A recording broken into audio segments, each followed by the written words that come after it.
আমার তো এই কার্ডের প্রয়োজন নাই ভাই।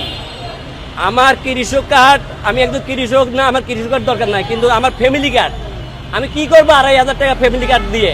আমার যদি কর্ম না থাকে, আমার যদি পেটে ভাত না থাকে, আমি মাসিক কার্ড দরকার। আমার প্রতি মাসে কার্ড দেখ, প্রতি মাসে যেন আমার এই যে আমি অটোটা চালাই, আমার ইনকাম হবে মাসে 30,000 টাকা, এটা থেকে আমাকে মুক্তি দেখ। আমার তো অন্যের সাহায্য দরকার নাই। সরকারকে আমি সরকারকে কর দিব। আমার ড্রাইভিং লাইসেন্স দেখ, আমাকে আইনের আওতা, আমি আইন মেনে চলবো। আমি ড্রাইভারকে সরকারকে কর দিব। আমার এই গাড়ি একটা মালিকানা নিব, আমি সরকারকে কর দিব। আমি বৈধতা চাই। আমি অবৈধ বলে আমাকে রোডে টর্চারিং করবে, আমরা এইসব চাই না। আমরা বিগত সরকার দেখেছি, বিগত সরকার, আওয়ামী লীগ সরকার আমলেও সরকার দেখা হয়েছে।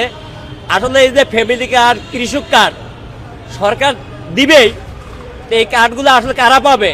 আমাদের মতো লোক পাবে না। পাবে কারা? তারা